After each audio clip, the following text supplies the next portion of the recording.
Imagine standing on a stage in front of 80,000 screaming fans, knowing that the person who built your career is secretly wiretapping your dressing room from a hotel across the street. This was the gilded cage of Diana Ross, a woman whose entire public life was engineered to be completely flawless, even as her private reality fractured behind closed doors. For 60 years, Diana Ross has been the ultimate enigma, a woman who controlled every headline and every stage. But now, at 81, the music has stopped, and the curtain is finally being pulled back on the one secret she swore she'd take to her grave. She is finally stepping out from behind the carefully manicured diva persona to expose the raw, unfiltered truth of what it actually cost to become an icon. For decades, the public only saw the glittering gowns, the massive hair, and the towering confidence. Behind the scenes, however, every single move Diana made was monitored, analyzed, and directed by one man, Gordy, the mastermind of Motown Records. Gordy was not just her record label boss. He was her lover, her mentor, and her ultimate puppet master. Their relationship was a complex web of obsession and control that blurred the lines between professional success and personal emotional abuse. In her own memoir, Diana admitted that Gordy was at times fatherly and at other times shockingly dominating, leaving her feeling unseen. Yet, she remained bound by a contract that felt like golden handcuffs. Ask yourself, how much of your own identity would you sacrifice for a guarantee of global stardom? Tell me in the comments right now, would you have walked away from the fame to save your own integrity? But Diana did not walk away. Instead, she pushed herself to the brink of physical and mental exhaustion to maintain the impossible standard Gordy demanded. During their high-stakes recording sessions, Diana would routinely refuse to eat, her body running on pure adrenaline and anxiety as she fought to deliver the perfect vocal take. The pressure was suffocating, and the stakes were about to get higher. In 1970, Diana discovered she was pregnant. The father was Gordy. What followed was a cold-blooded corporate decision to protect the Motown brand. Diana was rushed into a marriage with music executive Robert Silverstein just 2 months into her pregnancy. Her eldest daughter, Rhonda, would grow up believing Silverstein was her biological father, entirely unaware of the truth. Robert raised her as his own, keeping the secret locked away in a desperate attempt to protect her from the industry's harsh judgment. Now, let's stop right there, because this is where the story takes a chilling turn that history tried to erase. For 12 years, Rhonda looked at her sisters, Tracy and Chudney, wondering why they grew tall while she remained short, why her physical features did not match the man who raised her. Robert Silverstein was over 6 feet tall, but Rhonda stopped growing at 5'7", the exact height of Gordy. It was only when Rhonda began asking hard, pre-teen questions about her identity that Diana finally sat her down and delivered a bombshell that shattered her reality. Her real father was the very man who controlled her mother's career. Imagine the psychological toll of realizing your entire childhood was constructed around a corporate lie. But that lie was just a drop in the ocean compared to the dark history brewing within Diana's own inner circle. While Diana was forced to compartmentalize her personal life, the internal politics of Motown were turning toxic. The meteoric rise of Diana Ross came at a devastating cost to her former groupmates. Florence was systematically pushed to the margins as Gordy positioned Diana as the undisputed star. When Florence was ruthlessly severed from the group and died in poverty at 32, the public blamed Diana, labeling her a cold-hearted diva who stepped over friends to reach the top.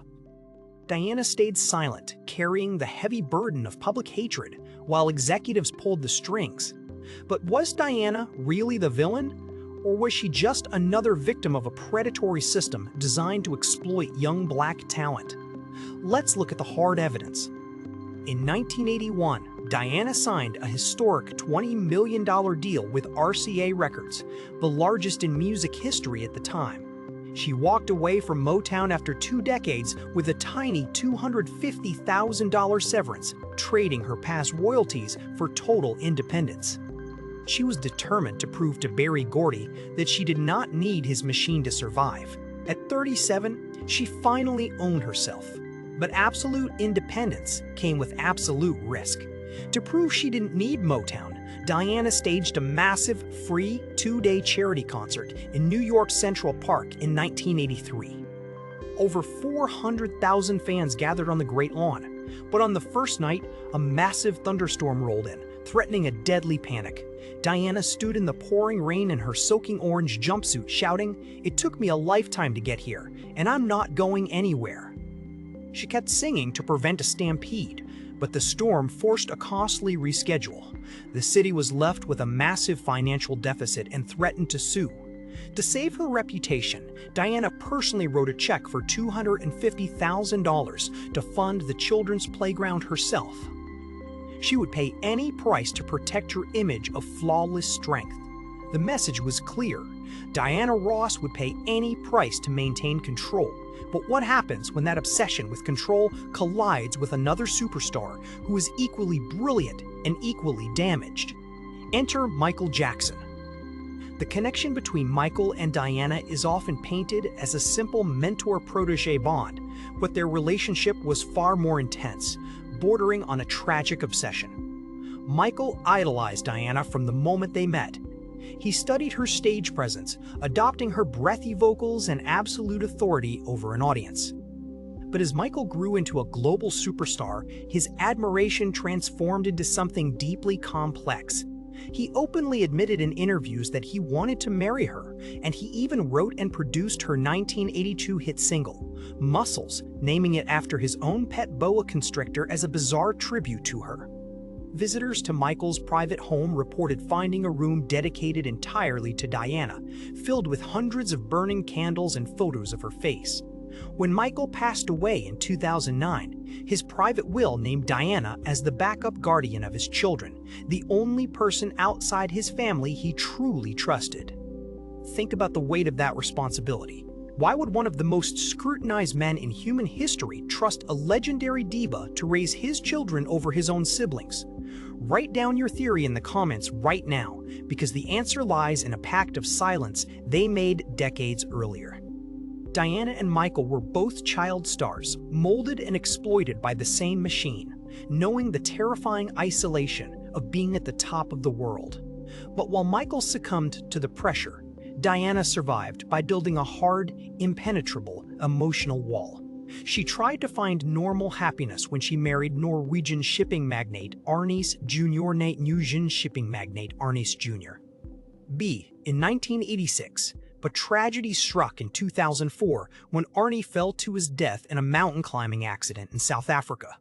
The loss shattered her, leaving her alone in her vast empire. At 81, as she looks back on her life from her multi-million-dollar estate, she is finally confronting the reality of her legacy. The glamorous gowns have been packed away, and the adoring crowds have thinned, leaving her to face the quiet echoes of a lifetime of sacrifices and secrets. Ultimately, the story of Diana Ross is not just about a legendary singer. It is about the extreme cost of perfection. She traded her personal relationships, her family's truth, and her own peace of mind to become the untouchable icon the world demanded. Now, at 81, she stands as a survivor of an industry that chewed up and spat out almost everyone else around her. She conquered the stage, but the stage demanded everything she had. As the curtain falls on this extraordinary journey, we are left with one final, haunting question. If you had to choose between absolute global immortality and a simple, honest life of peace, which path would you choose? Share this video with a music fan who needs to know the truth, and subscribe to the channel as we continue to pull back the curtain on the untold histories of the icons who shaped our world. Thank you for watching.